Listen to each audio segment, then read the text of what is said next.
You're going to find out some things about the Epstein Maxwell Trump story that you didn't know. We've got a special show for you tonight. The Stakes starts now.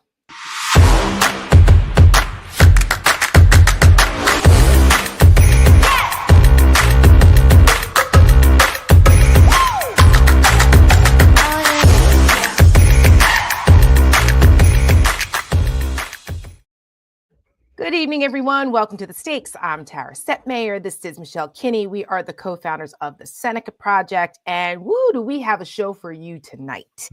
We have been talking about this Jeffrey Epstein stuff for weeks now, and unlike Donald Trump, who wished it would all just go away, we're here for it because it's about time this whole thing, this ugly chapter was exposed and that Donald Trump was forced to have to answer for it, since he's the one that brought it to the fore way back in 2015, as Michelle often points out. And the chickens have now come home to roost with him on this whole thing. And unfortunately, I mean, for the victims who have to relive this, the survivors of this awful monster, that this is back again.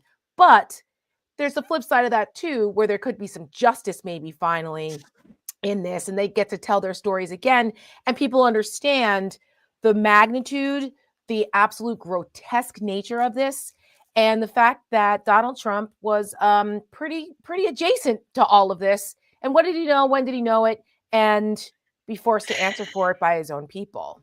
Mm-hmm. Right? I mean, there's a lot. So we had the wonderful idea of bringing Vicky Ward onto the show tonight to talk about her experiences covering the Epstein story, particularly the Ghislaine Maxwell part of this. Yeah. She is an incredible investigative reporter. She's a New York Times bestselling author. She's written several books. I got to know Vicky from her work on the Kushners, and I've actually talked about on this show, I've referenced her book, Kushner, Inc., a few times about that. It's a must read if you want to understand more about Jared Kushner and his family. But what I forgot until recently was her unbelievable, intrepid work on the Epstein-Ghislaine Maxwell story from a few years ago that is more relevant now than ever before. And so I'm glad and thrilled to bring Vicky on to talk to us so we can get to chat in more detail about this really incredible saga that's going on and her direct involvement and relationship with some of the players involved. So welcome, Vicky Ward. Thank you so much for having me, Tara and Michelle. Thank you so much for making time for us, because you're a busy lady now. You're in high demand because, like others, besides me, they've remembered Vicky Ward did some really incredible reporting on this whole thing. And we want to talk to her because your perspective on this is unique in that you actually knew Ghislaine Maxwell years ago from your time over in Cambridge and like New York social scenes and things like that. And you started to talk about this because on Substack, everyone's got a Substack nowadays, including yours, which is Vicky Ward Investigates. Everybody should check that out. Yes. But I think we should start with your impression of where the story is now, and then we'll work our way backwards kind of to how we got here.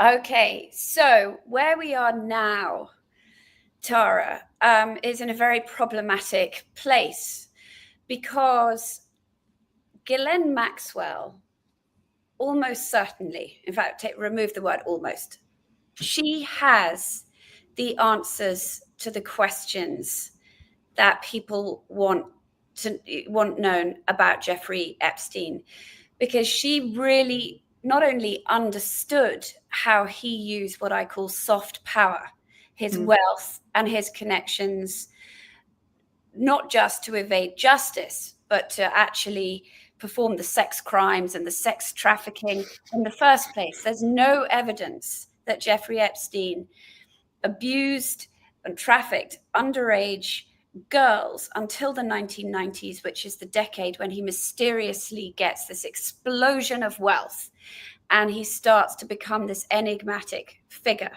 hiding, if you will, behind the walls of his mansion his ranch in New Mexico, his island. These are all private kingdoms where, as we know, he committed these atrocities alongside Ghislaine Maxwell, who really provided him with this extraordinary Rolodex of bold-faced names. And I can get into the backstory of that. But what it means is that, all the questions about Jeffrey Epstein that at this point people want answered, which has less to do with the sex and more to do with the power, the influence, the connections, the money, the other men who financed him and why.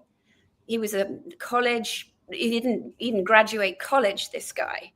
There's no footprint of him trading in the market. So what made him so indispensable to so many billionaires and politicians in this country and around the world? Why exactly did he get that sweetheart plea deal in 2008? Why did the feds drop their charges and enable him instead, Alex Acosta, U.S. attorney in Florida, to do this cushy plea deal on state charges instead? And why, after that, when he came out, did people like Bill Gates, now the Crown Prince of Saudi Arabia, still flock, and many other bold-faced names go to see him? How did he manage to carry on with such impunity? And who were the other men that the victims have named? So Ghislaine Maxwell has information that I'm sure the Justice Department cannot get elsewhere. And therefore, it has a value in this political climate. However, if in order to give up this information, she makes a deal, which is what we read, right? I mean, her lawyers, she has at this point nothing to lose. She said she's not going to testify publicly without, unless she's given immunity, and she'll invoke the Fifth Amendment. So in other words, if Trump, in order to please his political base, and in fairness, others, but really he would be doing this for a political win. He's now in a hole because of all of this. If he does a deal with Ghislaine Maxwell, if he either commutes her sentence or pardons her or sends her out of the country back to England or to Europe, she has a British passport, she has a French passport, what kind of mockery does that make of the American justice system? And how justifiably outraged will all the victims be? So we are sitting right now in a what for Donald Trump must be a very difficult problem. You don't say, Vicky, you don't say. I think what's most fascinating about the reemergence really of Ghislaine Maxwell as the center of the story, because it's been all about Epstein up until recently. Now that he has met his demise and is hopefully burning in hell where he belongs, she's the last person that has access to all this information with this big grand conspiracy that Donald Trump promised his people that they would reveal. I think it's important for people to know a little background on who she is and how you came to be in her orbit. And, kind of leading up to even your Vanity Fair story back in 2002, I believe it was, right? Yeah. I reported it in the fall of 2002, and it was published in early 2003. And you're right, Tara. I mean, it's actually strangely very appropriate that she's at the center of it now, because I think people forget she was the center. I mean, Jeffrey Epstein could not have committed these atrocities without her. It was precisely because she was this sophisticated, worldly, educated, well-connected woman that the young girls, one by one, thought they were safe around him. I mean, she was an essential part of this operation. who was she and why did she end up at the side of a pedophile like Jeffrey Epstein? It is an interesting story, but make no mistake, it's not, Tara, the story of a quote unquote, people have started to use on the right this term victim. She's not. She is the second I heard that, my brain exploded when I heard that. I was like, what? Are we talking about the same person here? Yeah. You know what I mean? No. She has a sad and complicated story that in no way equates her to the Epstein victims. Her father, Robert Maxwell, was a billionaire, media mogul, spy for Britain, Israel, Bulgaria, Russia. He was a publishing magnate. He owned a publishing company called the Pergamon Press, which was important because it published scientific journals around the world. And there's no better way to pass on a country's secrets if you have access to the leading scientific technologies and brains. I mean, that is actually a very good cover way. He was a politician briefly in England. He was an obese man who was a bully, treated women badly, treated the mother of his kids badly, treated his children badly. Ghislaine, the young... Sounds like someone else we know. Right. I was like, I'm sensing a theme here. Ghislaine was his favorite child. He named his boat, the Lady Ghislaine, after her. But, famously, she was in total awe of this man. And she was open about the fact that he beat her. She once showed somebody, she took them up to her bedroom and she had on her dresser table a hairbrush and a belt and something else. And she said, Dad lets me choose which one he's going to use. Endless stories of her trying to bring her. She goes to obviously the best schools. She speaks many languages. She goes to Oxford University. The Maxwell family home was close to Oxford in England. She would bring her friends back. And tried to introduce them to her father, who most of the time wasn't interested. And, when I made the series Chasing Ghislaine, there's a scene in it where she's playing chess with one of her friends and he just comes over and he lifts up her chess piece and takes it, away from the board. Robert Maxwell ends up dying in 1991 in very strange circumstances. His body is found floating in the ocean close to the Maldives. Supposedly, he'd fallen off his boat. He was given a hero's burial in the Mount of Olives in Israel. There has been many books written speculating that he was, in fact, a Mossad agent who became a liability. Why did he become a liability? Because when he died, it emerged that he was a complete crook. He had robbed the pension funds of his own employees at this media company. And two of his children then went on trial in England. They were acquitted. There were some people, biographers of Robert Maxwell, who were amazed, but they were acquitted of helping him in this. But he died, most people would say, in disgrace. Not his daughter, Ghislaine. She worshipped this man. She moves quickly to New York after his death. There is missing Maxwell money. Anything that the Maxwells had ought to have been given to the funds of the poor employees who lost their pensions. That we know that there is missing money. Around the same time as she moves to New York, she immediately falls under the protection, as she herself once described it, of Jeffrey Epstein, and who very quickly becomes this indispensable figure in her life, almost the replacement of her father. She falls madly in love with him. He is not known for being a monogamous person. She's not his physical type, but she is useful to him because she comes with her father's. Remember, her father had even bought a newspaper in New York at the time. Yeah, Daily, right. And so she comes with her father's huge Rolodex of princes, prime ministers, presidents, politicians. She also comes versed in all his sort of diplomatic skills. She knows how to talk to people. She knows, she has all the social graces. She doesn't have the self-confidence to believe that now that she's no longer an heiress to a vast fortune, that she can go out and make something of herself without a man.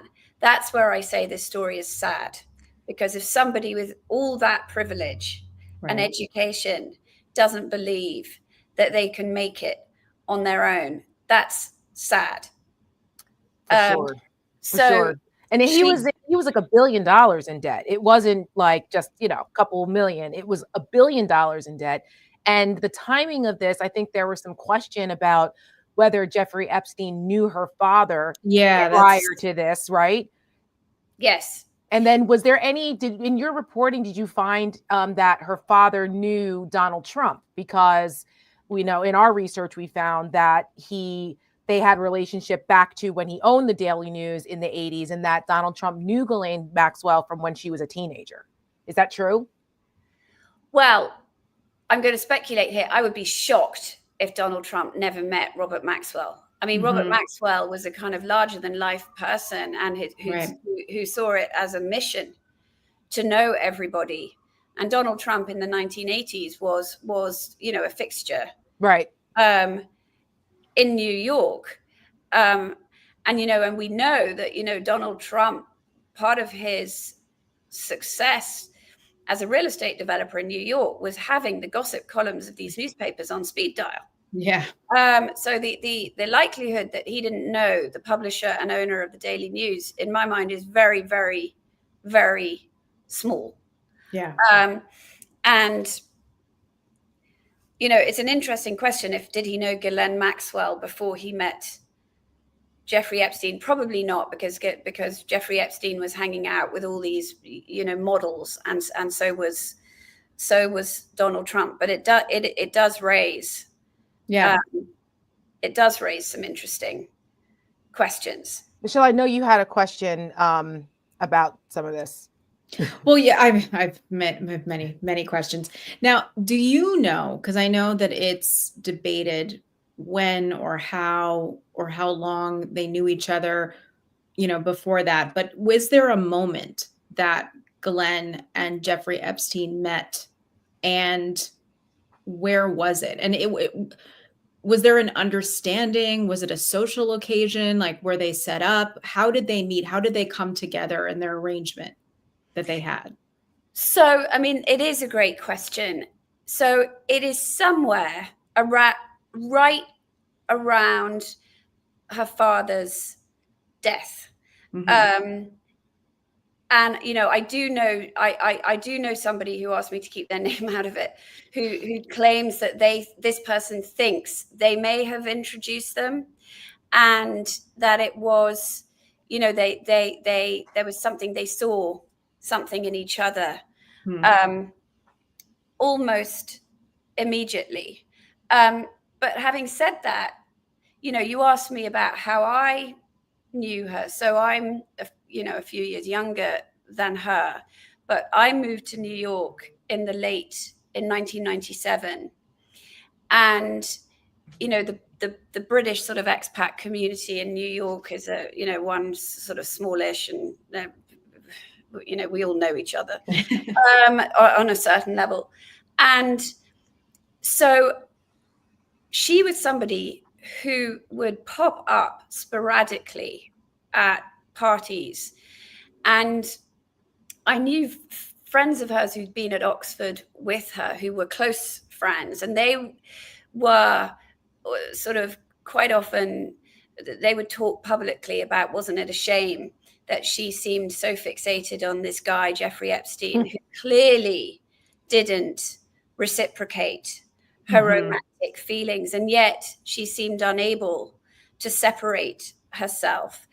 And, what I didn't know at the time, and I don't know if they knew, was that, financially, I mean, he had set her up in his offices to sort of run his life, and she was making millions of dollars. I mean, this was the financial security that she so craved, that she'd had from her father. Now she was getting it from this guy, but at what cost? So it seems, and it seems very clear now in hindsight that, very early in their relationship, Jeffrey Epstein decided that he was interested in molesting underage girls, and that she became his enabler. And she would, and Jeffrey Epstein became in the 1990s this elusive figure deliberately. He knew that actually that it was a clever kind of marketing tool, that if you become invisible, you become much more sought after. So he wasn't conventional. He did have an office for a little bit. He would famously sort of wear track pants, but he basically stayed within his own little palaces and islands, and people came to him, not the other way around. So the person going out into the world at night to find people to bring to him was her.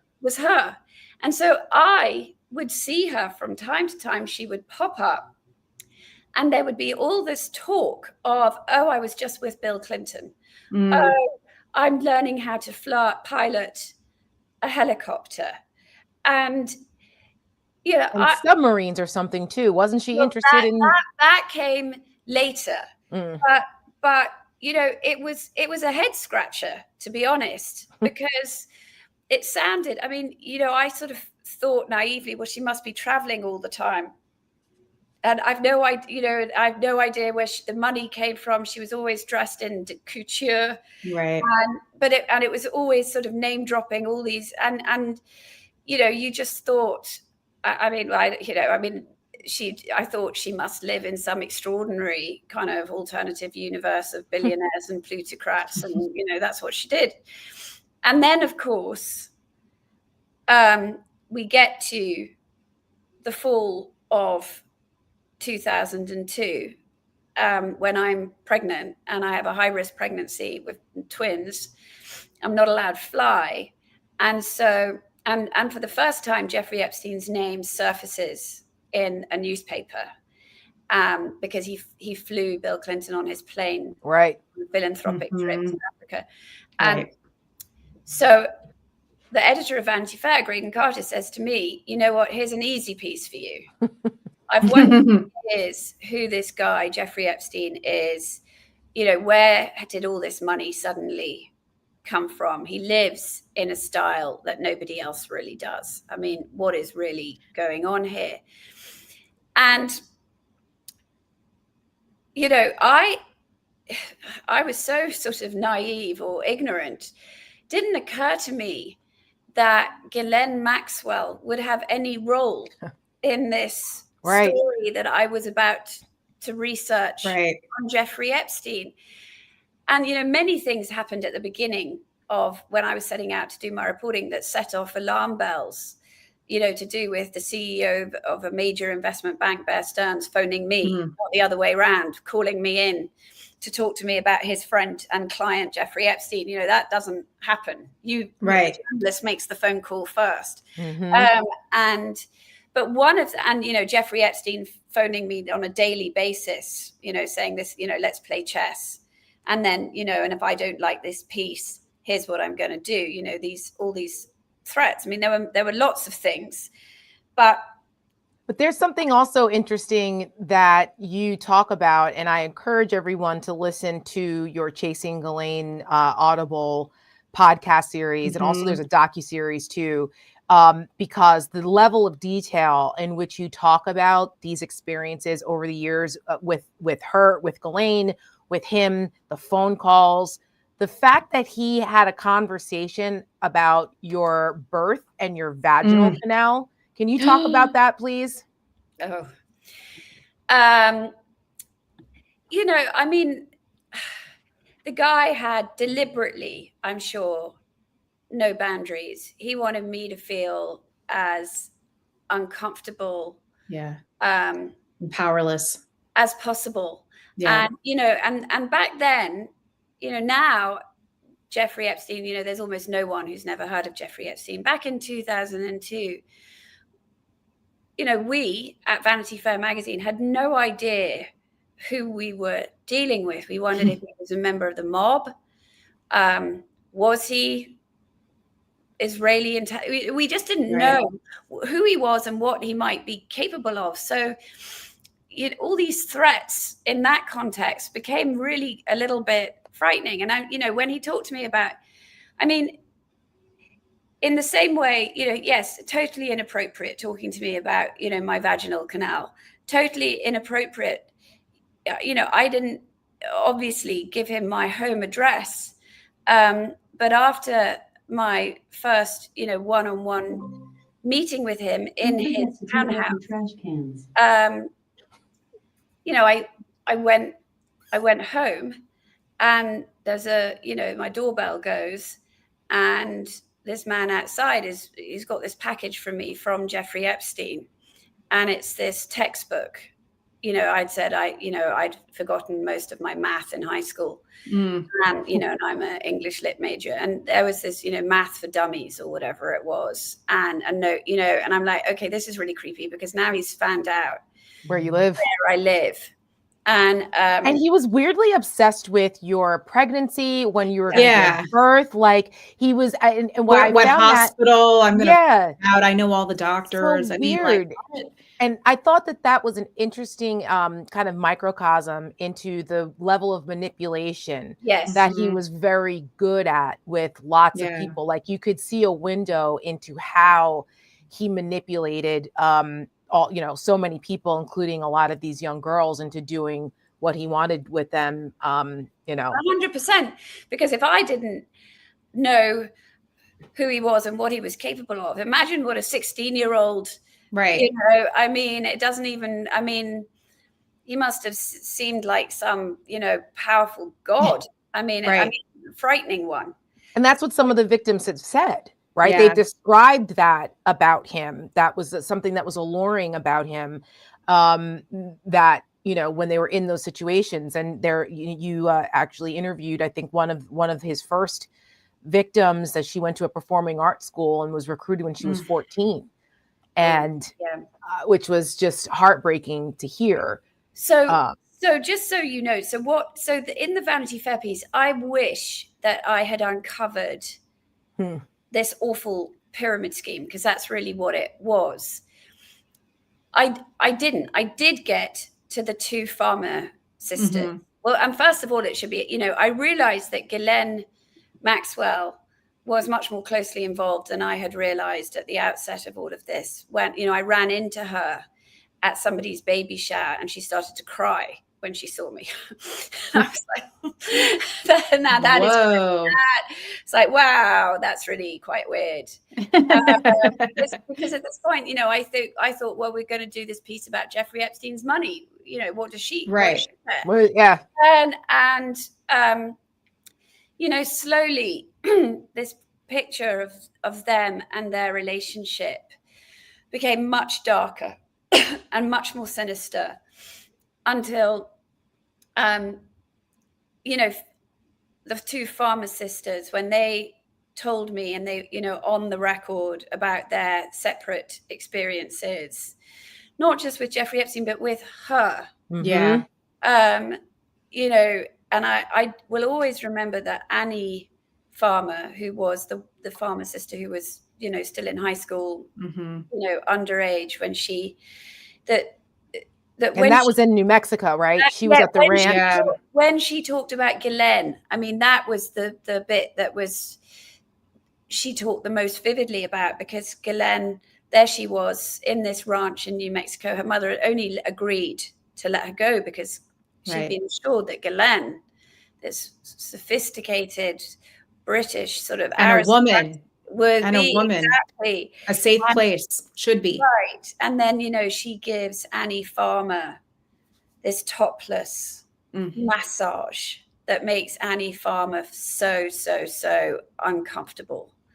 And she comes to believe that Jeffrey Epstein must be watching this. Yeah. And then and then Ghislaine Maxwell makes Annie Farmer massage Jeffrey's feet. And that's before, obviously, when the morning when, Annie Farmer, Jeffrey Epstein then climbs into bed with her.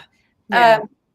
Was this after? This was after her sister Maria was at the Les Wexner estate in Ohio. Yeah. Was that after or before? I think that it was after, right? But they hadn't told or she hadn't told her sister or something like that, because once Annie came back. I think it was before. I think that Annie Farmer never, because I'll tell you why.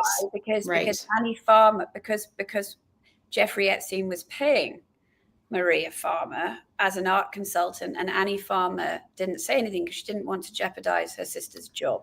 Right. So that's why. And then Maria ended up feeling very guilty. But you're right. And then Maria has this hellish experience in Ohio on Les Wexner's estate with both Jeffrey and Ghislaine.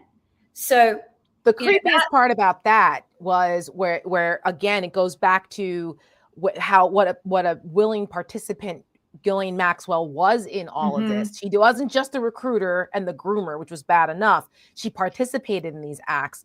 With the Maria Farmer story, she ends up in the bed with them, in between them, and Ghislaine Maxwell's holding her hand, so she can't get away. Yes, which is just and wasn't she in 1996? I know she says this in one of the documentaries, to the best of her knowledge, at least, the first to report him. She went to the NYPD first, and they were like, we're sorry, but this is out of our jurisdiction. This happened in Ohio, New Mexico. So she goes to the FBI, and nobody ever does anything about it. And that's not the first time that happens, right, Vicky? Right. But for the purposes of the Vanity Fair piece, when you try and put this jigsaw puzzle together in hindsight, the time I was reporting this piece, and, now I realize why Jeffrey Epstein was so aggressive and phoning me every day to know what had I got. And, and what have you found out about the girls? What have you found out about girls? By the way, Ghislaine doesn't find girls for me. And I said, I didn't ask you that. Right. He volunteered that. You're like, what? And what have you found out about the girls? And, now I know that the fall of 2002, this exact time frame, was when Virginia Gray did a runner and, left, got out of this awful orbit, went to Thailand and never came back, met her husband and moved to Australia and tried to leave the whole thing behind her. There was another young girl who I since have got to know well, Jennifer Rouse, who this was exactly the time she was in high school and she was being abused by Jeffrey Epstein. And I wouldn't meet her for another 20 years. So the timeline here is, so at this point now, when your Vanity Fair story is going on, he is already actively, doing all of this disgusting, horrible things with young girls. Right. And Graydon Carter, who was your editor at the time, basically killed that part of the story, right? So, that's why you couldn't report on this aspect of it. So so the only sisters who came forward, there were talk of lots of models but that's not criminal. Right. And so the Farmer sisters were the only two I found who said both Ghislaine and Jeffrey committed these, unspeakable, they violated us. And they were on the record, but I didn't have, I didn't have the picture of Epstein's sick world that we now know all about. But they were on the record. And yes, you're right. So, and their mother was on the record. Eric Fischel, the artist, was on the record. There was another businessman called David Schaefer who said, yes, I heard about this contemporaneously. So they, their claims were corroborated by people who'd heard about these claims in real time. Imagine if someone had done something about it back then. Right. Like those how many lives would have been, Well, so what happened then was inevitably I did have to put all of this to both Jeffrey Epstein and to Ghislaine Maxwell. And you can imagine what that conversation was like. She was absolute. I mean, he went ballistic, and we know what happens next, to the point that he then goes to see Graydon Carter in the offices of Vanity Fair. And after that, the Farmer sisters get taken out of. That was it. Police. Right. And didn't he leave? That's later. That's the second time. Is that the second time? Okay. Yes. So Ghislaine Maxwell, meanwhile, had this, phoned me up and, sort of said, how could you possibly believe these two sisters whom, you don't know, and you know me, and, and you know that I'm a journalist. I'm like, huh? What? And I said to it again, it's really simple. They're on the record. So, you have got to respond. You can say no comment, but they are on the record, and therefore we will be running the claims. And she hung up on me and said, she said, I'll come back to you, think about what to do. And of course, I was the one who turned out to be wrong, because we didn't run the claims, because the magazine removed the Farmer sisters. And now, last week or 2 weeks ago, when the Wall Street Journal wrote their piece about the birthday book, there are all these rich guys laughing about the Vanity Fair piece. I mean, it was, the fact that all of this was a punchline in Jeffrey Epstein's universe is really, it's quite hard to take, I have to say. Sure, especially now, 22 years later, you realize what was going on that whole time and how many of these people were in on it, clearly. Right. Michelle, do you have the clip of one of the victims talking about Ghislaine Maxwell's role in? I have Virginia and I have Sarah. Okay, let's start with Sarah, because most people haven't heard from her. Yeah. She tortured me and others, and she's worse than Jeffrey. She broke the sisterhood. She broke that bond. She was supposed to be a protector and nurturer, and she failed us. And she'll have to live with that for the rest of her life.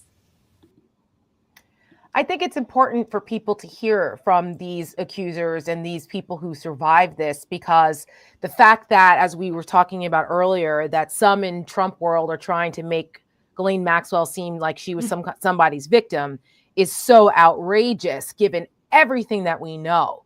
She's nobody's victim, but she's very good at using her education, her wealth, her high society stuff, and all of that to try to rehabilitate herself. There's a part of this story that I think is probably going to make some folks uncomfortable, but they need to know. And Vicky, you are one of the people who reported some things about Ghislaine Maxwell's relationship with Bill Clinton that a lot of people were unaware of. How close she was to Bill Clinton and the Clinton Foundation, and her role in trying to become this philanthropist in the 2000s. I mean, I don't think a lot of people realize that she was at Chelsea Clinton's wedding. Yeah, there's a picture of her very clearly sitting on the aisle. Yeah. People forget about this. Can you talk a little bit about some of her trips and things that she was doing with Bill Clinton and how close she was with the Clintons? So she was very close with the Clintons. And I mean, you have to remember as well, this is Bill Clinton's post-presidency. He's trying to build up the Clinton Global Initiative.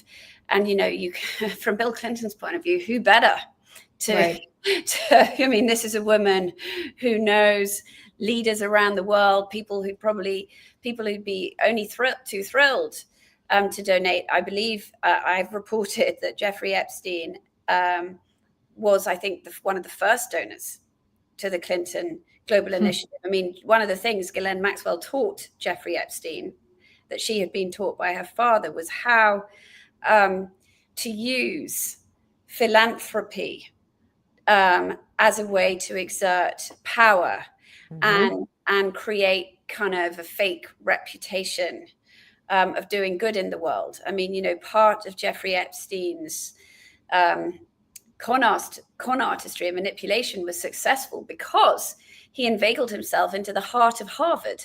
Yeah. And he funded all these Harvard scientists, which gave him a sort of aura of respectability.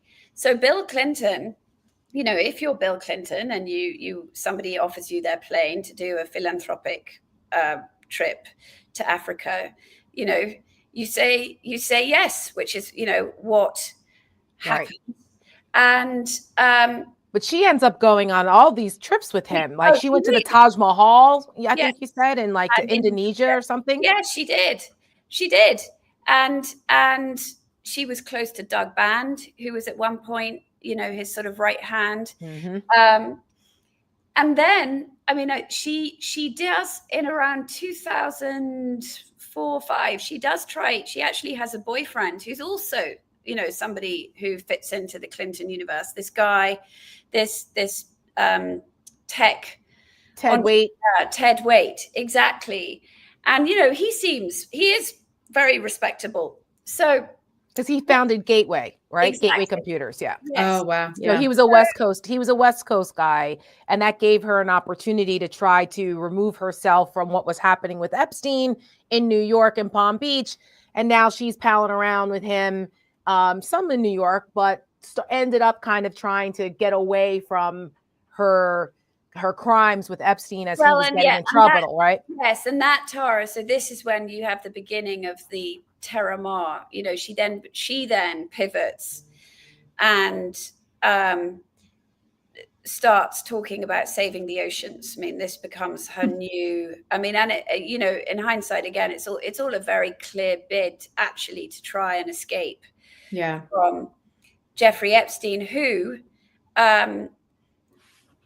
does eventually in 2008,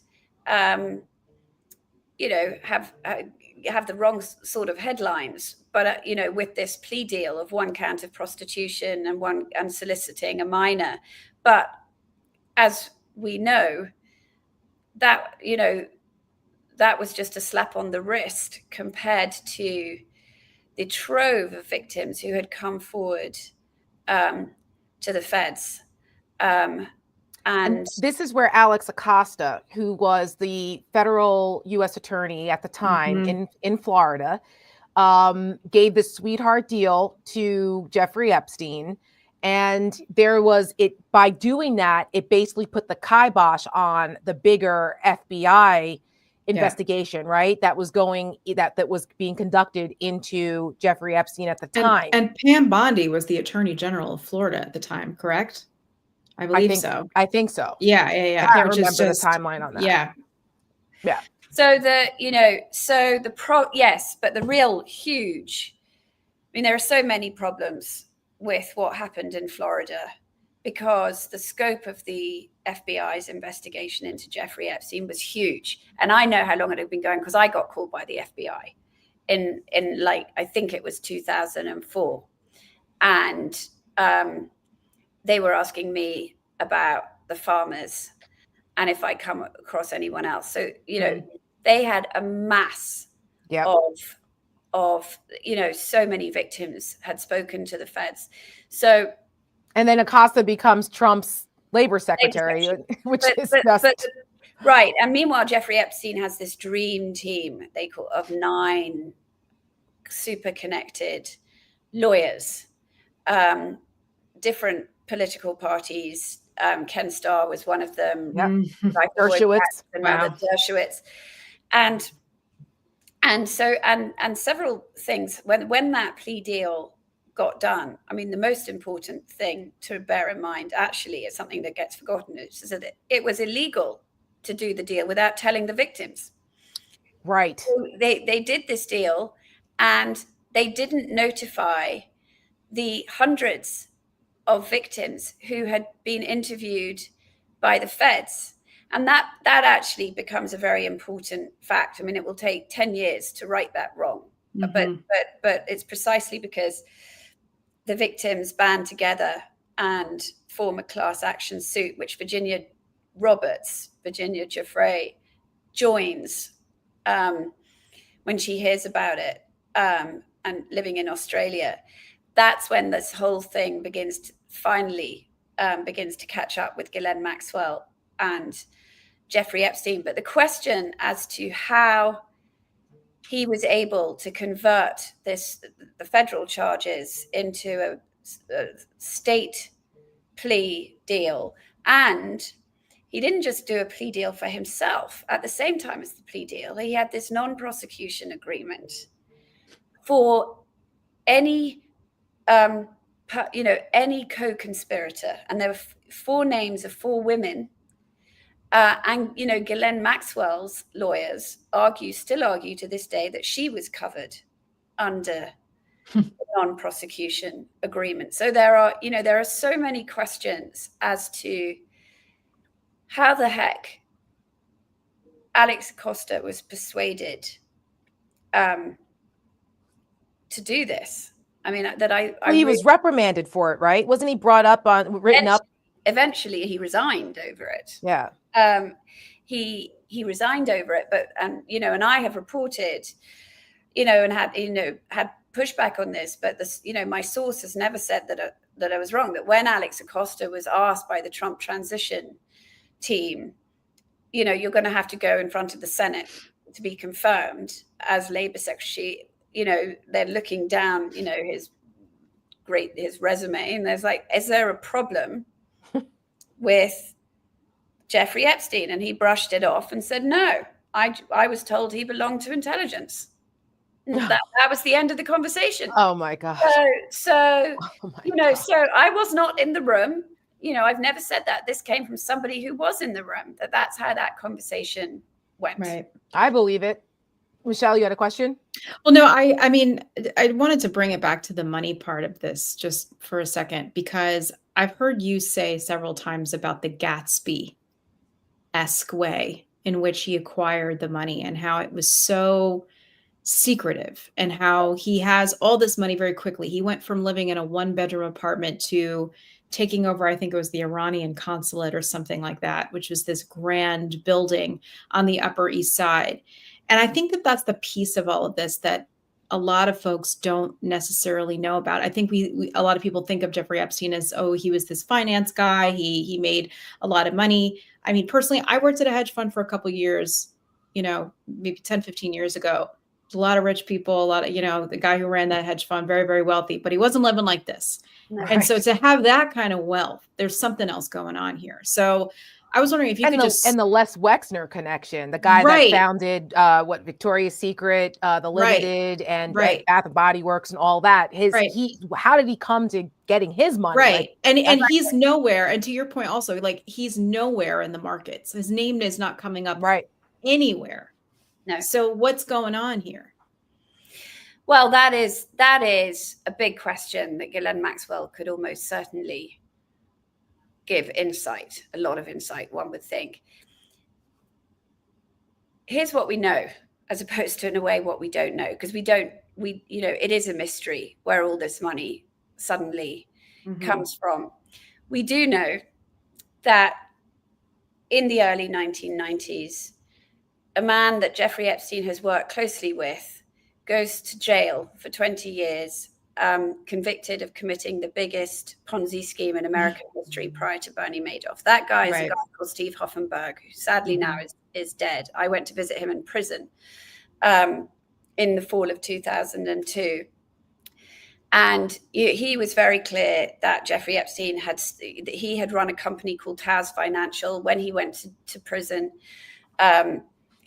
the money from this company vanished. Jeffrey Epstein, we do know, had taken immunity in exchange for testifying against Steve Hoffenberg. This is around the same time as Robert Maxwell dies, and some of the Maxwell millions go, quote unquote, missing.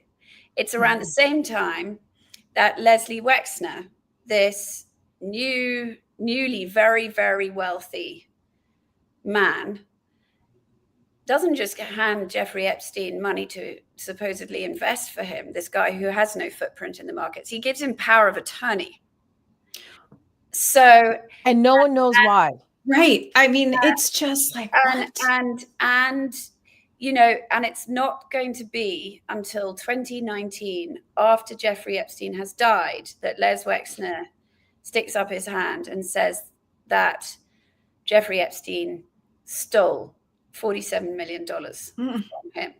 So one of the things that Steve Hoffenberg told me when I went to see him in, you know, wearing his orange jumpsuit, sitting in jail, was that it was, you know, what Jeffrey Epstein did was basically operate a Ponzi scheme, and that he did something even Jeffrey Epstein said to me himself. He did understand that very rich people, if they lose money, they don't go to the authorities. Right. It's embarrassing. And particularly if they've lost money because they're trying to save taxes, let's say by putting money offshore. And what, according to Steve Hoffenberg, Jeffrey Epstein would do is convince very wealthy people that he could save them a lot of tax, save them tax money by putting it offshore. But the problem was, once he put it offshore, they never saw it again. Exactly. He didn't give everything. Right. And you know, his story about what he'd been doing in the 1980s was slightly unbelievable. But there's a pattern that it shows. I mean, he claimed that after he left Bear Stearns, which I found documentation, he did not leave Bear Stearns trailing clouds of glory. He left Bear Stearns because Bear Stearns was in the middle of being investigated for insider trading. And the senior partners at the time basically asked Jeffrey Epstein to fall on. Somebody had to go, and he was the newest limp partner. So they said, you need to go, but they made sure he was rewarded handsomely for this. So he did not, you know, he had some cockamamie reason for leaving Bear Stearns. To me, that turned out, I managed to get my hands on all these legal documents. That was complete garbage. But what he then did was go and hang out in England and in Europe. And he did hang out with a fairly interesting guy called Douglas Leese, who many people believe was a sort of arms dealer. And he did go and go into places like the Cayman Islands and retrieve money that had been stolen from wealthy European families. And there was one case, and I get into this in Chasing Ghislaine, where there was a Spanish family, and Jeffrey Epstein loved telling the story of how, you know, he'd flown into the Cayman Islands and got this suitcase of cash and he's on his way out. You know, what he didn't tell was the end of the story. So he puts the money into Swiss bank accounts. The Spanish are not allowed to have Swiss bank accounts, and the Spanish family never sees their money ever again. And you know, so and they didn't go to the authorities. Why not? Because it's not legal for them to have money in Switzerland. So you see very Wolf of Wall Street, you know. Yes. I mean, you see the beginnings of a pattern, and you see why there are many wealthy people, if they had anything to do with Jeffrey Epstein and they didn't come out of it very well, are not now sticking up their hands, eager to tell the story of what happened. Right. So, and as we are, and thank you so much for spending so much time with us, because I mean, we could talk to you for 3 hours. I mean, this is like, easily. There's so much detail, and like, it's a very tangled web here of so many things. But I wanted to get your take on, well, first of all, I'll just let people know that Michelle was referencing something else about the second time Vanity Fair tried to write a story about Epstein in 2006, I believe, when there were the murmurings of what was going on in Palm Beach, and how one of your colleagues, who was a former NYPD officer, started asking some questions, and that story ended up getting killed as well, because the head of a cat ended up on the doorstep of Graydon Carter this time around? something like that. I got a phone call from Graydon Carter saying he'd found a bullet on his stoop, and there was talk of a severed animal's head. And John Connolly, whom I knew well and liked a lot, was very, I mean, he talked to me about it. He was very annoyed that he couldn't keep on reporting for the magazine. He was really annoyed. He thought rightly he was onto a very important story. He was. Right. I mean, and it's crazy. Not for dramatic effect, Michelle did not leave. Her computer just decided to do something very strange. So she didn't, just in case everybody, there was nothing going on there. She'll be back in a minute, hopefully. That whole intimidation part of this, where again, Epstein was able to get that whole thing killed, is just, it's nuts, because it wasn't, but it probably made you think back in 2002 that what happened there was obviously more going on than you were aware of when you saw it happening again in 2006. Like, who is this guy? Well, I bring it back now to what's happening right now. And given what you know and what you know about Ghislaine, do you think that Donald Trump is going to give her some kind of deal where she's pardoned? And do you think that she's credible if she does in fact offer some information? Because people are saying, there's some that are saying, well, if she's willing to give up information about these awful people, then, that's, people cooperate all the time. And if it means we're going to get bigger fish, but she was also a known liar too. So yes. How do you feel about that, knowing her? Because I think a lot of the other reporters who've done stories about this don't know her or have had the interactions with her the way you have, which is why I think your perspective on this is so valuable. Well, she's a very, very, very smart, sophisticated woman who will absolutely understand the leverage that she has. Whether or not, this web is so big, Tara, that I wasn't surprised to learn that there were 100 names that were talked about. I think Todd Blanche came out and said after those 2 days of meetings.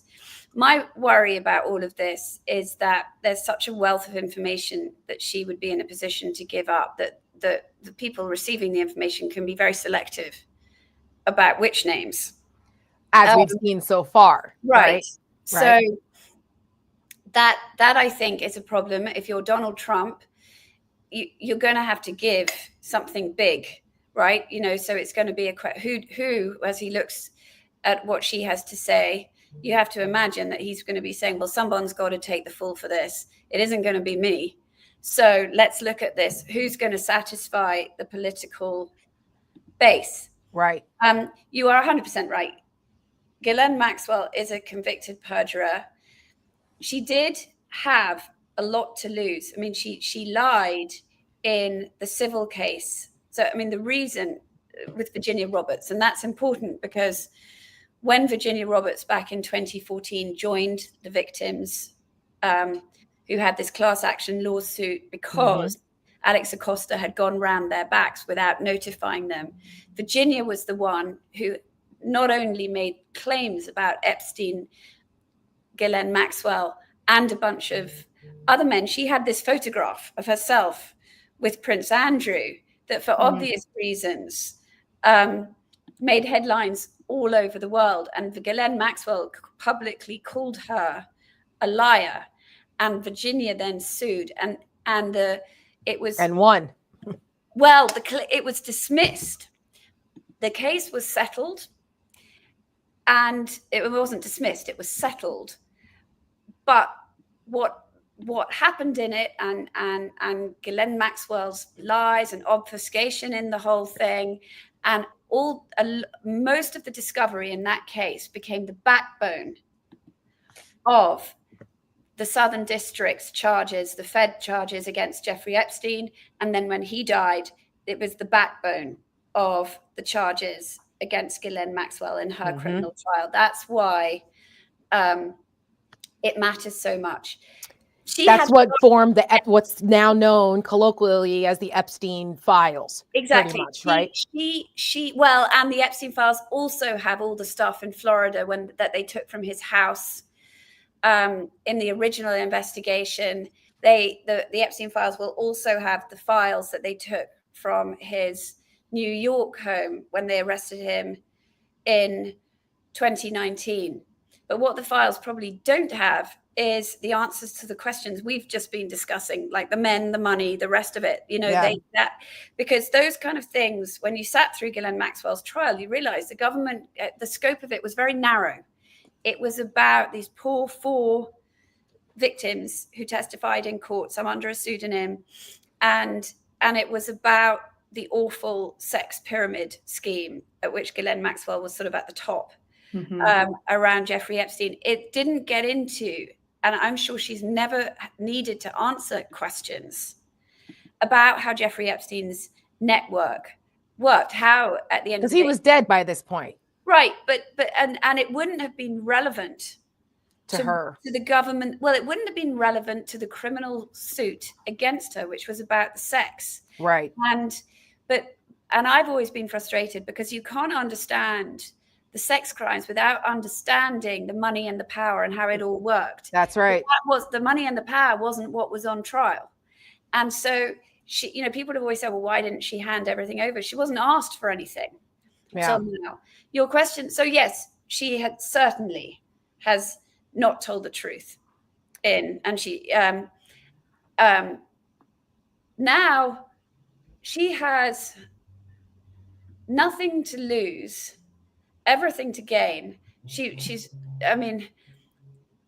unlikely to want to say anything that is hurting the hand that's feeding her, namely Donald Trump. You think?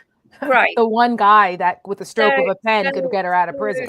Right. So, there is no reason to believe her. But, the biggest problem with all of this is that just because, there are all these questions about Jeffrey Epstein, it was a terrible abuse of power, or yes, it would be great to have answers. But nonetheless, what Ghislaine Maxwell did, I do agree with Sarah Ransom on this. It was a betrayal of this of the sisterhood. It was an absolutely monstrous thing for a woman, to betray, vulnerable, underage members of her own sex. I mean, it's just there's something I think particularly heinous about that is sort of getting lost in the current conversation. And I think that we should run Predator, because we put out something in the Seneca Project did this during the election to remind people how Donald Trump viewed women and the comments and things that he has said over the years, which were very problematic, which ties into his long-standing relationship with Jeffrey Epstein and why they got along. And we named it Protector at the time because he said that I am your protector of women. And we were just so appalled by that. So we kind of did it in jest, sarcastically, Protector. But we have re-released it and renamed it Predator, given the context of what's happening right now. And I think it's a good opportunity to run it. And then I have one last question for you. I always thought women liked me. And when you're a star, they let you do it. You can do anything. Whatever you want. Grab them by the pussy. I make this statement to the great women. Questionable comments about a young girl. You going up the escalator? I'm going to be dating her in 10 years. Can you believe it? I am your protector. Carol opening her testimony today saying, quote, "I'm here because Donald Trump raped me." I want to be your protector. 5 former Miss Teen USA contestants told BuzzFeed that Trump did in fact walk in on them while they were changing. And so I sort of get away with things like that. You will no longer be abandoned, lonely, or scared. Donald held back Ivana's arms and began to pull out fistfuls of hair from her scalp. You're not going to be in danger any longer. I turned around and I see Donald standing there. I'm thinking, this son of a bitch just grabbed me. Women will be happy, healthy, confident, and free. Trump called Epstein a terrific guy, adding, "It is even said that he likes beautiful women as much as I do, and many of them are on the younger side." You will no longer be thinking about abortion. They're going to just let me bleed out here. Do you believe in punishment for abortion? Yes or no, as a principle? The answer is that there has to be some form of punishment. For the woman? Yeah. You will be protected, and I will be your protector. Women. I was able to terminate Roe v. Wade. I got rid of Roe v. Wade. Killing Roe v. Wade.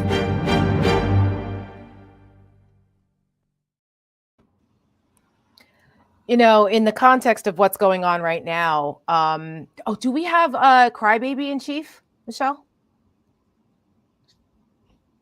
I think so. Yeah, because it's Donald Trump. People forget all of the things that this guy has said over the years. And now he's trying to convince his base and convince other people that, you know, his relationship with Epstein was just this casual thing. And, oh, well, he was a creep and I kicked him out of my club. The timeline of what he said now, he just keeps making it worse. This is why the story's going on for almost 2 months now. But the recent comments and the breaking news today with Virginia Roberts Giuffre's family coming out and saying, what do you mean you knew that Jeffrey Epstein stole her from your club back in 2000? Was that 2001? 2000, right? And he didn't kick him out of her club. He didn't kick Jeffrey Epstein out of his club until 2007.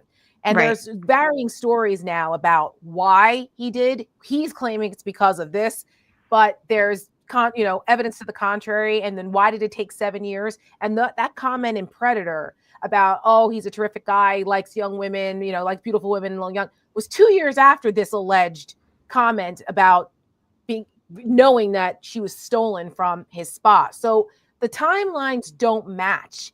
And I've been saying that the MAGA math isn't mathing for his base, which is why he can't escape this. Do we have Crybaby? It's loading right now. Yeah. Is there an Epstein list? Is there a client list, Vicky?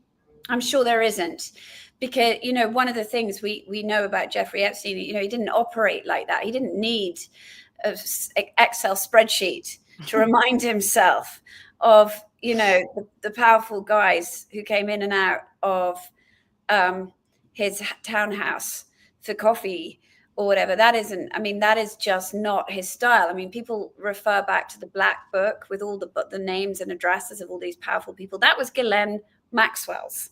She's the Epstein list, right? It's like up here, Epstein right? List. Superman, he actually is the codex. It was put into his DNA. I think that this is a good point, that Ghislaine Maxwell is the freaking client list. And that's why Donald Trump is trying to manipulate the situation. I have the video, by the way, just FYI. Do you want me to play it? Yeah, okay. I wish he'd go into psychotherapy. I'd be so proud of him if he did. Howard Stern, he's a weak guy. His level of narcissism is so strong, he has trouble with empathy. I knew him very well. I was on the show many times. He was very susceptible to flattery. It loosens him up. I have to say it, if your penis had a face on it, it would be smiling. It is smiling, Howard. Now he's going to roll. He's going to open up to me. Women are worse than men. They're more sexually aggressive than men. She had a major breast reduction. The good news, nobody calls her anymore. Young, 30's like a perfect age. Until she's 35. Yeah. Well, what is it at 35, Howard? It's called checkout time. Do you think he's the same person that you interviewed? Yeah, I do. I used to think he was good. By the way, your daughter, she's beautiful. Can I say this? A piece of ass. Yeah. She's actually always been very voluptuous. If Ivanka weren't my daughter, perhaps I'd be dating her. Stop it! Oh, it's so weird. Commenting on his daughter's looks is weird. I watched that stupid View where you have these really dumb people. Call him what he is, a convicted felon. How many counts, Whoop? I think you said 34. 34 counts. This is not your grandfather's Republican Party. I think he's the same exact person. I'm sorry, women. She's a dummy.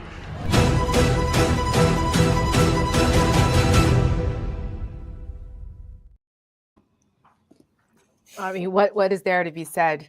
It's just in the context of this conversation now, going back and putting it all together just paints a picture of Donald Trump that we all knew that unfortunately not enough people were paying attention to. Michelle, I'll give you an opportunity to ask Vicky another question before we let her go, because we kept her for way longer than we said we would.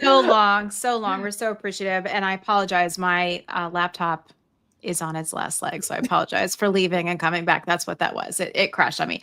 But Vicky, I just wanted to ask you, and I know this is, a loaded question. I don't know that we'll ever know the real answer here, but the official story of Jeffrey Epstein's departure from this earth, are you buying it? I've always thought whatever happened in that jail cell, he had help. He didn't manage all that by himself. I have spent a lot of time since 2019 talking to Reed Weingarten, who was his attorney, who'd met with him the day before, and who struggled with the idea that Jeffrey Epstein committed suicide for a long time because he really believed that he had a good meeting with Epstein, and he had said, I've really looked at this non-prosecution agreement that you cut way back in Florida in 2008. I think it holds water. I think we can get you out of it. Right. They were like having a whole conversation about defense strategy. Yeah. Like didn't sound like a guy that was getting ready to off himself. That's why it's so weird. That's exactly right. Having said that, Reed slowly, bit by bit, came to change his mind. I can believe that Jeffrey Epstein might not have wanted to survive, knowing, his entire currency was about being in the middle of all these rich and powerful people, getting them to give him, paying them for tax advice like Leon Black was. He was at the center of that world. And, one has to wonder, even if the charges had been dropped and he'd walked out of that prison and not faced trial, the indictment in itself, the allegations were so severe that I don't think he would have been able to continue his existence as he had before. So I think it's entirely possible that he decided wasn't worth living. I don't think, from everything I've read, it was possible that he then killed himself by himself. Right. So it could be a little bit of a combination of both things, right? Which is again another part of the big conspiracy here that just adds to this whole thing. Which is just, it's crazy that we're here now in 2025. Even more so for you, Vicky. You could chart this whole journey from when your kids were born to where they are at now and be like, Jeffrey Epstein and this sordid tale has been a part of their whole lives. It has. It's surreal, right? Talk about it. Yeah. So what's the one thing you want people to take away from this whole thing and where we're headed right now from where you're sitting, given what you know about all the players, everything you've seen over 25 years and where we are right now? What's the one thing you want people to take away from this as we continue? Because the story's not going away. So I think it's really important that people have to not compare apples with oranges and try and keep perspective and morality, if you like, on all of this. Because yes, I think understanding how Jeffrey Epstein's network worked, understanding what other men were involved and the money, it's all very important. But there is a real ethical question at the heart of this. Is it more important to get, at what price?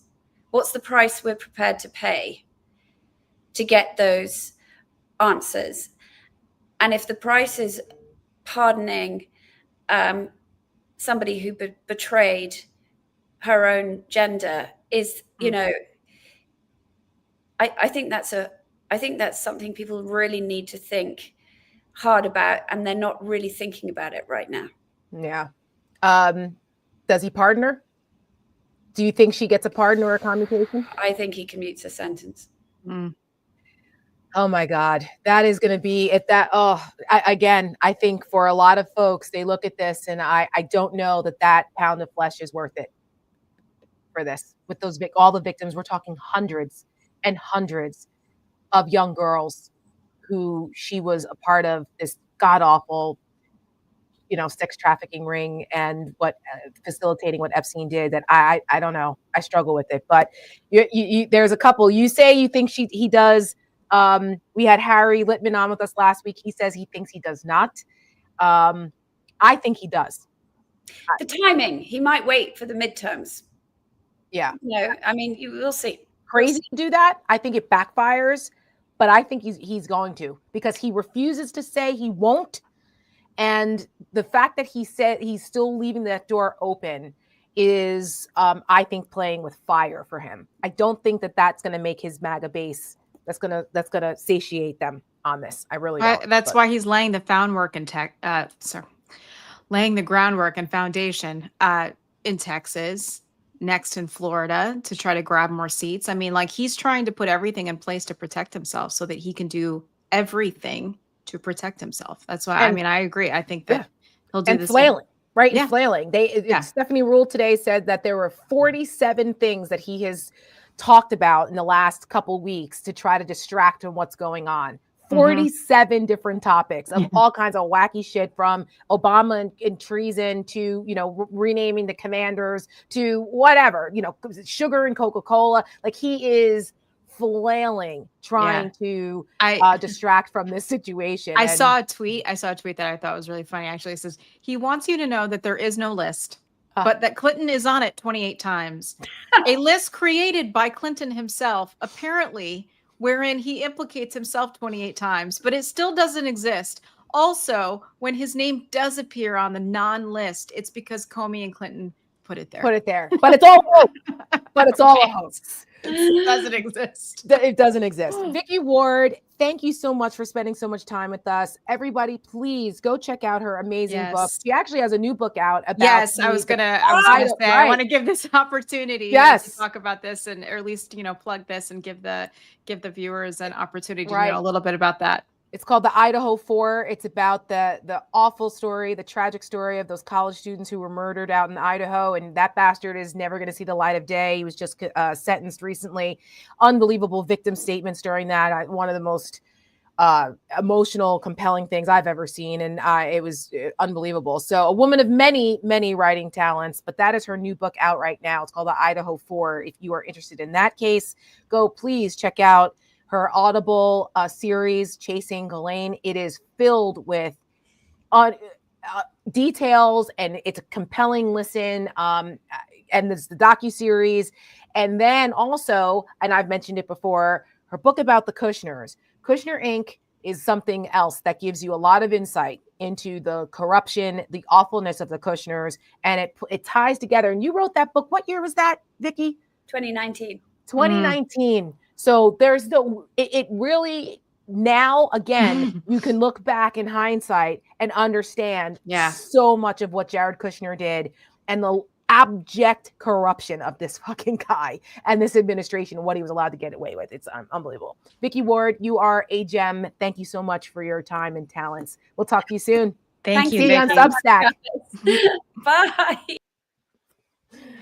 Wow. I mean, that is a world that, the other person who's been that immersed in that world for that long is Julie K. Brown from the Miami Herald. Yep.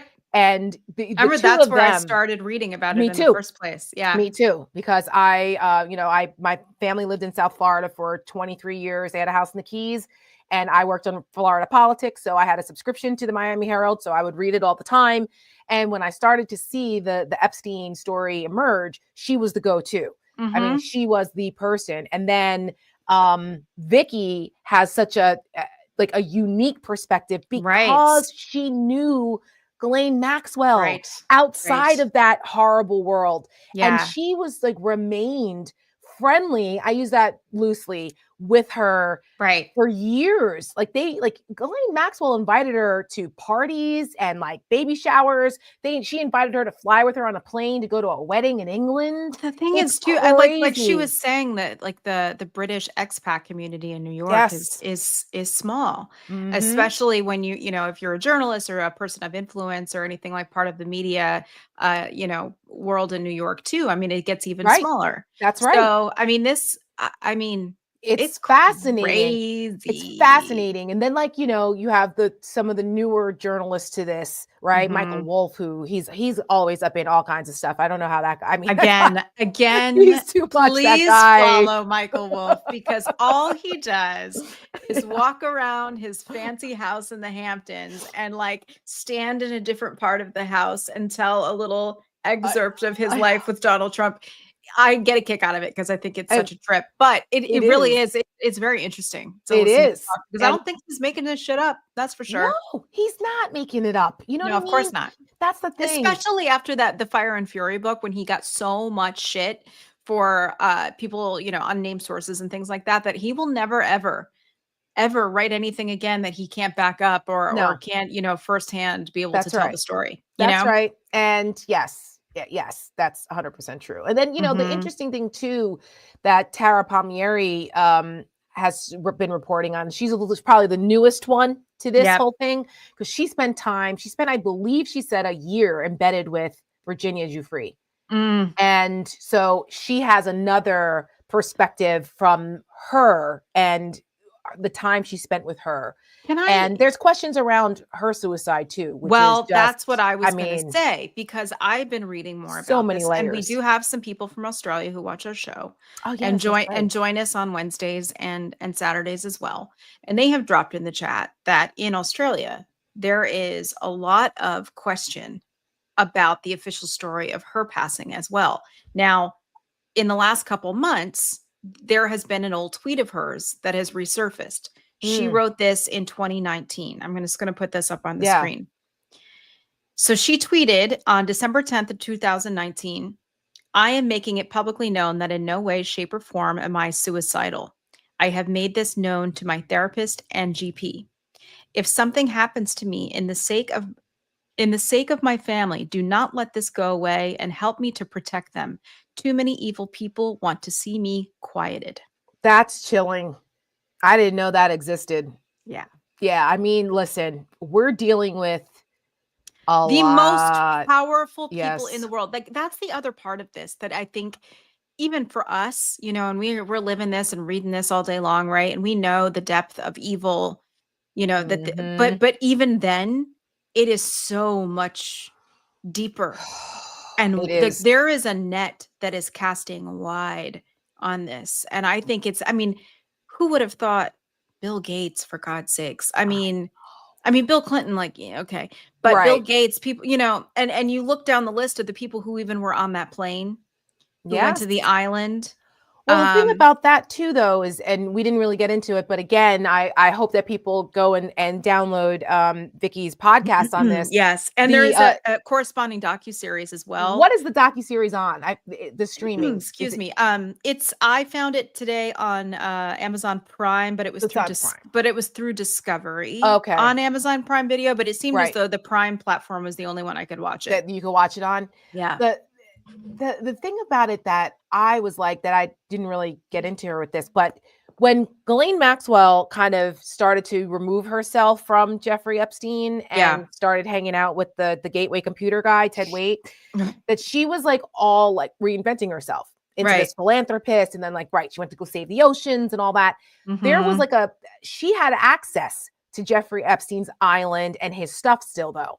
And so so it was like she was weirdly obsessed with him. And that's the other part of this. Because he wasn't obsessed with her. She was more into him than he was into her, but he used her for all the reasons that we talked about today. She had learned in her upbringing, you do anything you have to do to hold on to your man. Yep. And so part of this, I mean, who's to know? Maybe we'll never know if she was just independently a sick person who wanted to participate in this stuff, or was there this kind of sick sort of stalkery, obsession, compulsion to keep him happy.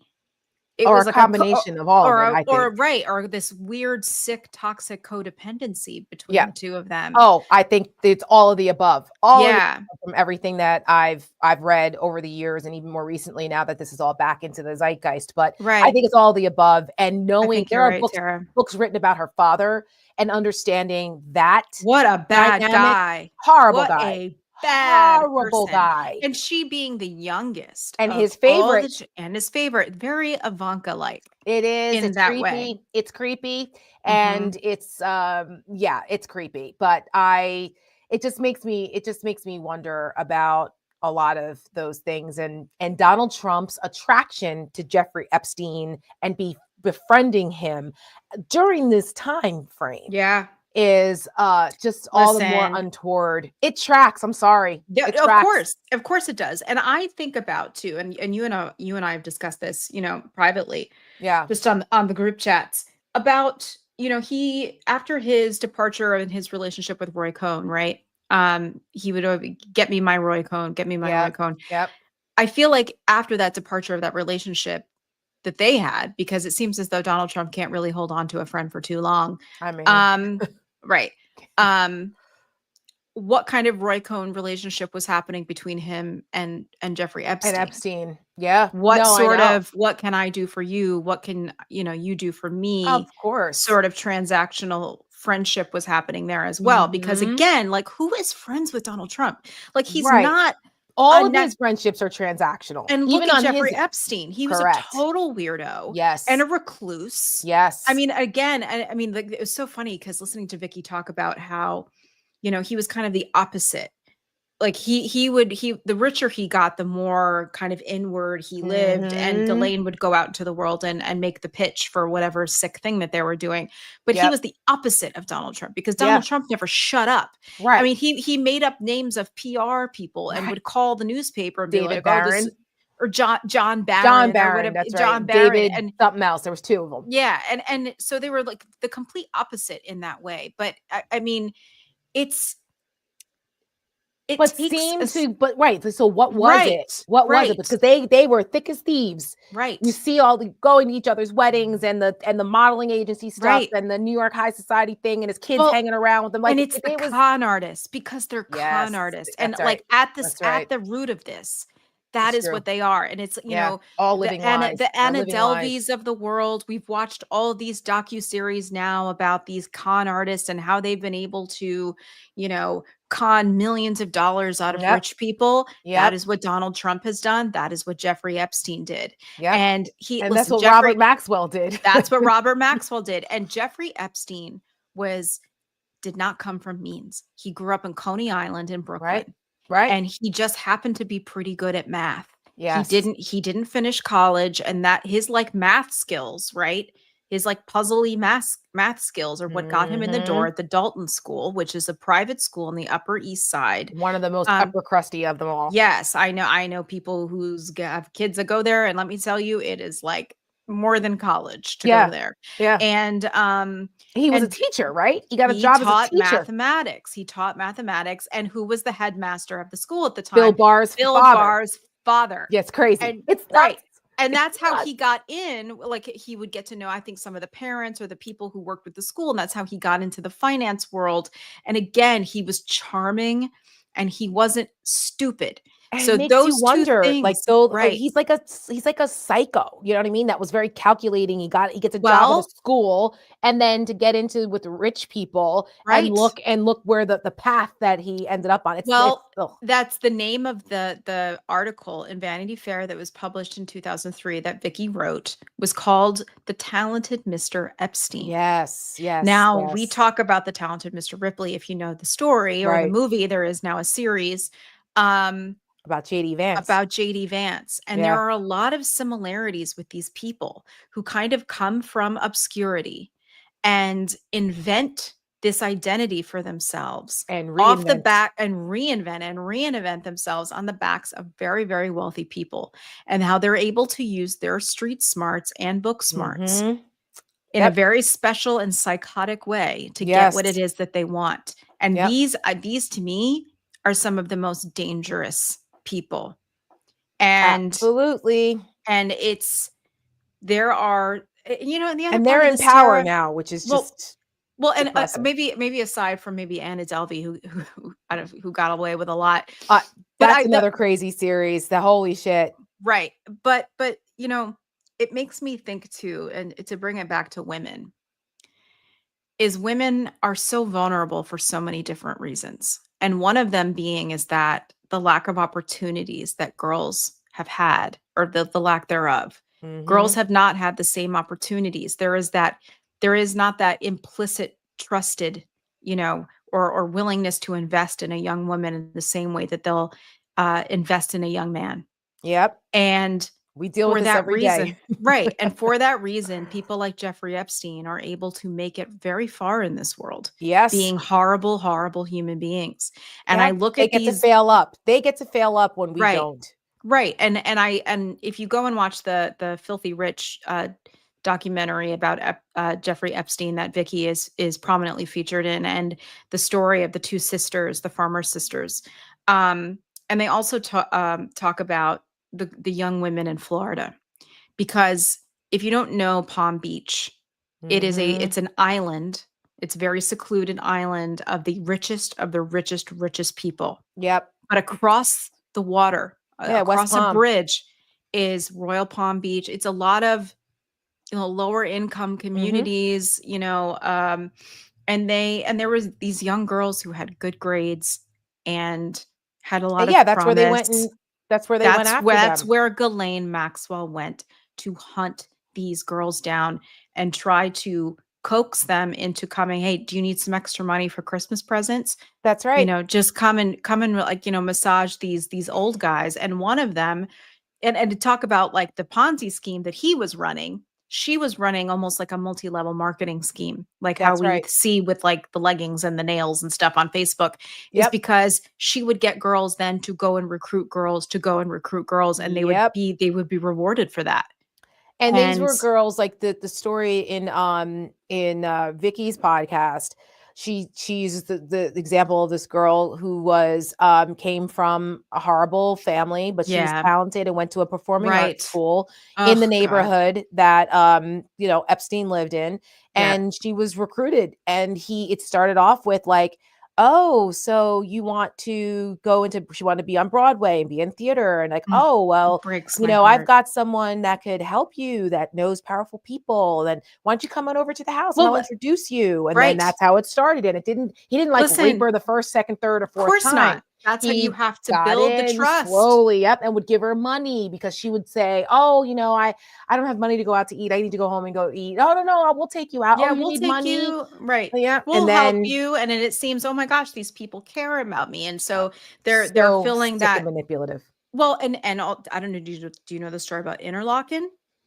No. Well, they were giving money to Interlaken, which was, you know, up in the Berkshires or something, right? Isn't it like that's where that is. Yeah. And I think so. It's somewhere in Massachusetts. The woods. Yeah, it's in the woods or something. And they would go there and also go to find young girls at Interlaken, because they were, and of course the instructors at the school would be like, make sure you're nice to them. They give a lot of money to the program, blah, blah, blah, blah. And so, you know, Ghislaine would go and find one of the girls, sit her down on a bench. Hi, how are you? What do you do? What instrument do you play? Blah, blah, blah, blah, blah. And again, like, it's just, that's what the money, the power, and then it like trickles down into other people and their fear and also their need and want to be, you know, to move ahead and you know, the path of least resistance. And like anybody who spoke up, and that's the thing about the Maria Farmer, the older of the two sisters. Yep. She said that when she spoke up about it, you know, or when she said to Ghislaine, like, I don't want this, stop this, don't touch me. Yeah.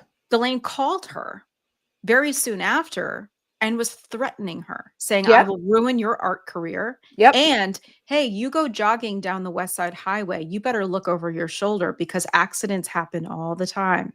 And this was Ghislaine Maxwell. Maxwell. The person that Donald Trump and his administration are considering cutting a deal with to get him off the hot seat, which is bullshit. Right. Absolute bullshit. It But is I still think bullshit. he's going to do it. But you know what?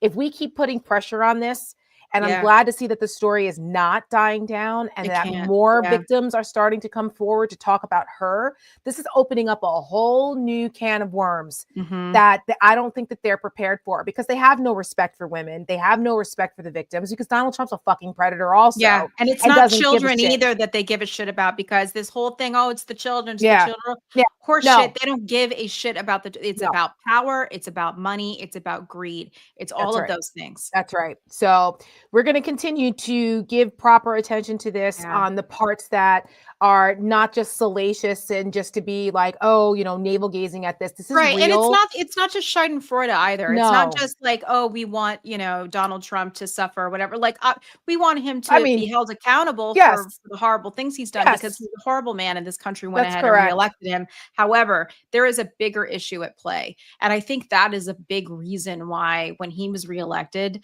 there was the oxygen left the room in a way that I've never felt before. Yeah. And me either. it was like a feeling of hopelessness, because you're like, but we know what he did. We know who he is. And why did my fellow countrymen and women choose him? What does that say about me? What does that say about us? We're not safe. We've never been safe. And wow, people don't really care about us. And I think that that's a bigger, you know, kind of, you know, existential, you know, moral dilemma that we're all having. It applies to Right. so many different, well, it applies to everyone who's not white, Christian, and male. That's right. And straight. So, And straight. So, right.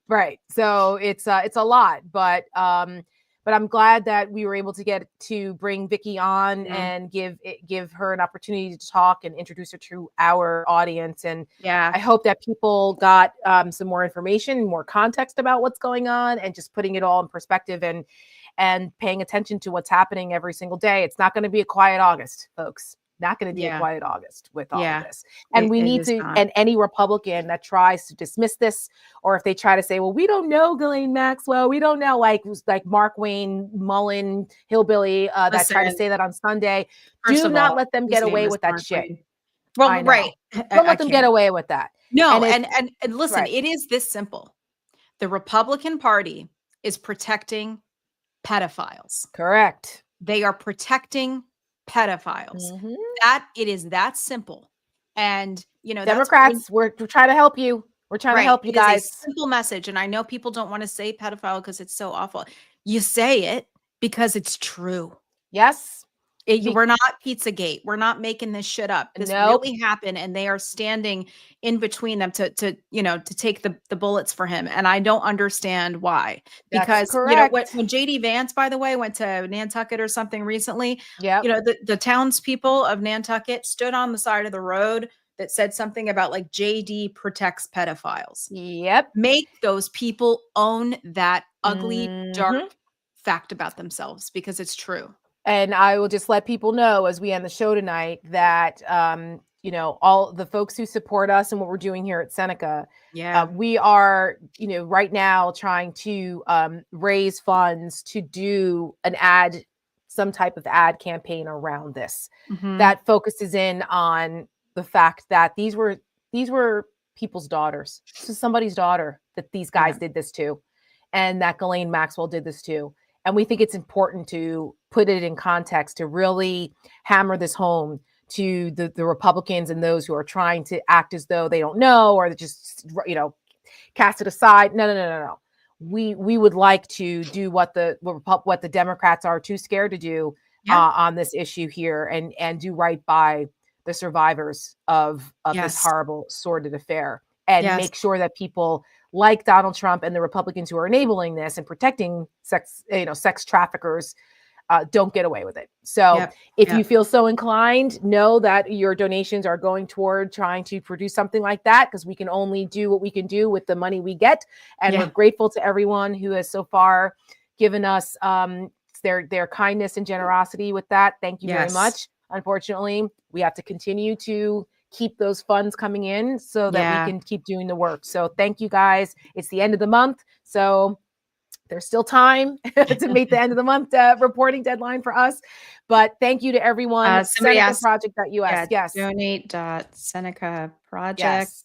And also, by the way, it's Michigan. Interlocken's Michigan, not Massachusetts. Oh, it's Michigan? See, I was totally one wrong. of the M's. It was one of the M's. Thank you for that clarification.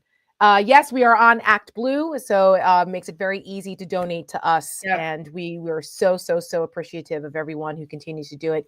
You know that your money Tanglewood is being spent well. Tanglewood is in Massachusetts. There you go. Yeah. Yes. Shakespeare and Company and Jacob's Pillow. Those are the three in Massachusetts. Doesn't All right. matter. Really, Well, but here we are. It's all right.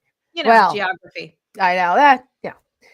Anyway, on that note, Tara, I just want to say thank you for making sure that Vicky, came here tonight, and it was just such a valuable conversation. So I want to say thank you to you and for leading a lot of the conversation. And I want to also thank the, almost 2,000 people who are here with us right now, live and being part of this conversation, because, it gives me hope to see so many people still invested in how important this is. So yes, thanks led to by all. women. Yeah, hell yeah. So we like that here at the Seneca Project. So thank you. My pleasure. That's what we do here. And thank you guys. We will see you on Saturday for coffee and conversation over it. Julie will be back. She had a hellish travel experience again. Poor Julie. My God. She's like, I'm never leaving the Upper West Side again. No, she was flying back from the West Coast, and her plane got rerouted. Instead of landing in JFK, she ended up in Rochester, not far from where you are. I told her to go get a garbage plate. I don't know if she'll have time. And if you know Rochester, you know what I'm talking about. But also with the night that she got to Seattle, they had the tsunami warning. And she's like, what? She goes, between what happened to me in Israel and now this, and she's like, I'm never leaving again. So I know anyways. So she'll be back on Saturday, hopefully, and we will continue the conversation with our girl JoJo from Jers as well. So we will see you guys on Saturday. Thank you so much. Have a good one, everyone. Stay safe.